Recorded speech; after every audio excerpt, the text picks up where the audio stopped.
episódio de Boku no Hero e a waifu do Sniper chegou. Bom, o episódio começa com alguém correndo e daí chega um grupo de pessoas com as armas do Death Nerati dizendo: olha, é um monstro! E eles vão atacando a pessoa que meio que não fez nada, que ela só estava com medo e meio que essa pessoa tinha uma individualidade de animal. Pra ver o quão os caras são preconceituosos. Bom, já chega o nosso Midoriya Deku Dark e tenta contornar a situação. E o Deku, todo fofinho, pega o guarda-chuva dela e protege ela da chuva. E meio que ela estava andando na chuva porque ela achou que a situação ia se acalmar, mas tá bem longe disso. Aí ela ficou com medo e fugiu, procurando abrigo. E nisso o Deku usa o flutuar e carrega o guarda-chuva ainda, protegendo ela da chuva. Ou seja, mesmo com o uniforme todo crevoso, todo dark, o Deku ainda é o Deku.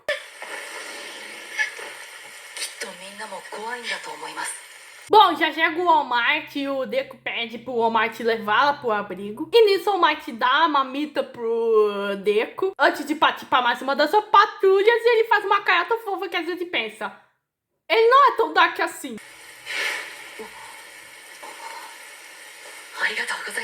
Bom, o Deku já flutua para um poste e o quinto portador vê que meio que a situação, meio que a paisagem atual tá igualzinho nas gerações atrás do One for All. O quinto portador comenta isso. Deku ainda não achou uma pista onde Shigaraki e All for One estão e Deku vê que ele precisa extrair o máximo do poder do One for All ou não vai sobrar nada. E de volta aos vertidos, o Yoshi, que é o primeirão, fala tanto pro segundo e tanto pro terceiro para ajudarem nessa aí. E meio que é naquele mesmo momento que o Deku estava em coma. E uma curiosidade é que cada um dos portadores do One for All tem um Seiyu famoso por aí. Por exemplo, o Banjo tem o Seiyu do Chad, do Bleach, e do Orochi Iruma-kun. O Shinomori tem o Seiyu do Minato e também do Julius / Lucius de Black Clover. O En tem o Seiyu do Natsu, do Fairy Tail, e do Androgeisen Iruma-kun. O terceiro portador é do Ryota Suzuki, o mesmo que fez o Ishigod de Kaguya e o Ryusui de Dr. Stone. E o segundo portador é do Datsuki Ono, que faz a voz do Jotaro de Jojo e do Kalego de Adivinha? Iruma-kun! Só elenco casca grossa. Bom, o terceiro e o segundo portador ainda não estão convencidos em ajudar o Deku. E o Banjo, que vê que isso não vai dar resultado, fala: garota, aproveita o que tem! Principalmente no Shinomori e no En. E o quinto portador parece aquele tiozão bêbado do churrasco.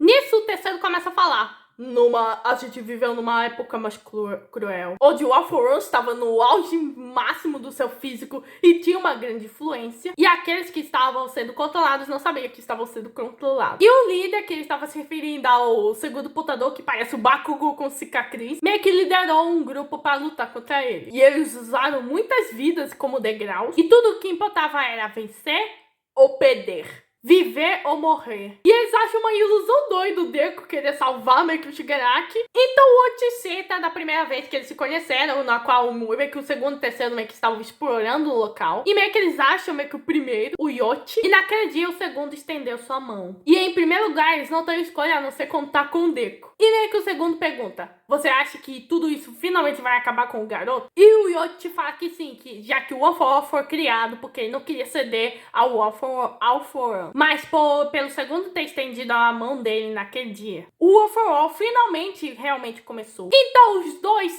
finalmente se viram e o palco finalmente está começando para derrotar All for One. Agora todos estão conectados. E o segundo já fala: olha, garoto, agora vamos finalmente nos acelerar. E o momento dos fantasminhas do All for All aparecendo até que é bem legal.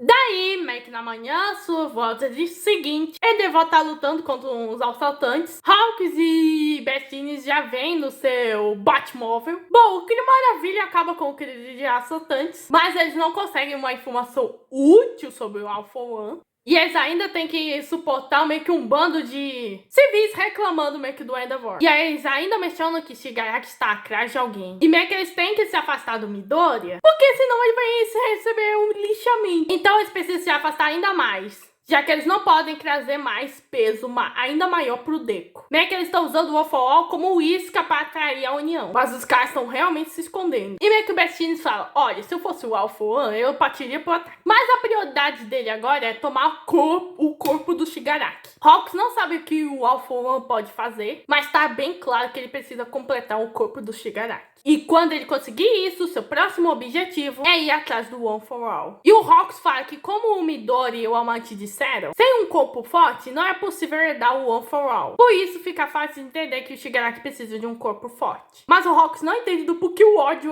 do Shigaraki é necessário. Que como já expliquei aqui no canal, basta um sentimento forte, mais forte do que o One for All, e já tem o All for All. E meio que o Hawks fala, ué, já não basta tanto ódio pelos antecessores? E meio que ele foi forçado pelo All Might a ficar naquele estado que a gente conhece, aquele estado de pereba gigante. E a gente vê que o All for One não tem ódio nenhum, porque nós sabemos que ele é frio e calculista, e que vive sorrindo toda hora. E também não dá pra ver qual vai ser o próximo movimento do All for One. Se eles querem evitar lutas, eles podem usar isso contra ele. E daí chega o ponto preocupante.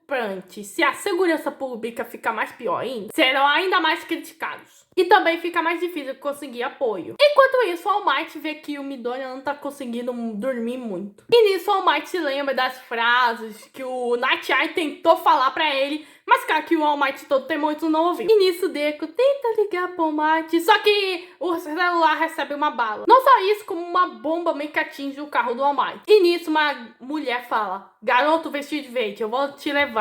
E essa aí é a Lady Nagant, dublada pela Seiyu da Anya.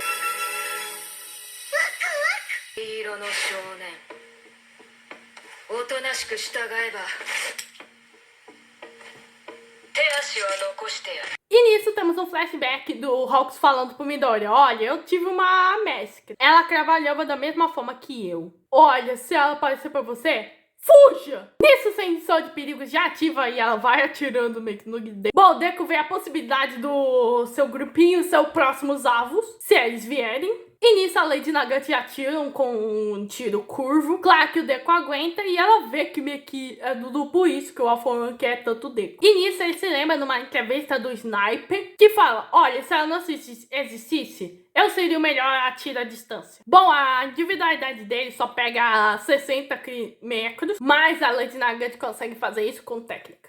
E 3 quilômetros de distância. O segredo está nas balas. Conseguindo fazer que as balas tomem meio que a forma do jeito que ela quiser. Ela faz meio que as balas usando seu cabelo, moldando, endurecendo e meio que fazendo as balas. Desde balas curvas até pontas ocas. Sendo a individualidade se chama rifle, que é um rifle franco-atirador. Fazendo que todos meio que atiradores ficam com inveja dela. E o Deku já sabe meio que a posição dela daqui, desde o primeiro tiro. Estando a 1 quilômetro de distância. Então o Deku, em vez de tentar sair de perto dela, ele deve avançar direto a ela. Bom, Lady Nagant vê que é a primeira vez que alguém desvia das balas dela. Enquanto isso, nós vemos nosso querido, o empoderado do Overhaul, só reclamando do pai.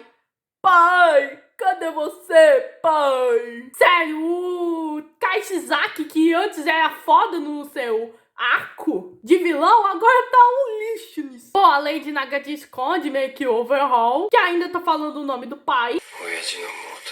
Bom, na opinião dela, eu concordo plenamente, ela devia ter se livrado dele. E daí temos um flashback da fuga de Tátaros, onde o All for One encontra a Lady Nagant. E meio que a Lady Nagant não aguentava mais o Sasaki falando do pai. Bom, meio que teve uma época que a Lady Nagant ia atrás do All for One. E meio que o All for One dá os seus favores. E o All for One fala que talvez um possível aluno meio de Dawa vai agir sozinho. E ele quer que ela traga o garoto até ele. Bom, primeiro ela deve separar o Deku do seu grupo de apoio. E meio que ela diz Nagant, opa, quem disse que eu vou fazer isso com você? E ela vê que meio que os caras só querem meio que perder o controle. E meio que o All For One sabe que ela matou um super-herói que era o seu aliado. E ele fala que a destruição da sociedade dos heróis que ela tanto queria pode meio que ser arruinado por esse moleque de verde. Bom, o All For One reconhece o Kasizaki e pergunta pra Lady Nagant se ela é amiga dele. Bom, a Lady Nagant fala que não, que ele estava só quebrado e achou que pudesse fazer alguma coisa por ele. E o All For One fala que meio que ele também foi vítima da maligna sociedade dos heróis. Então ele pede pra dar o golpe final naqueles heróis detestáveis. Então o All For One dá uma individualidade pra ela, o Airwalk, podendo andar meio que sobre o ar, e ela vai cumprir sua missão. E o episódio termina. Bom, esse episódio já mostra todos os seiyus do All For All finalmente sendo revelados. Vemos que por mais crevoso que o Deku pareça agora, ele ainda não é Dark.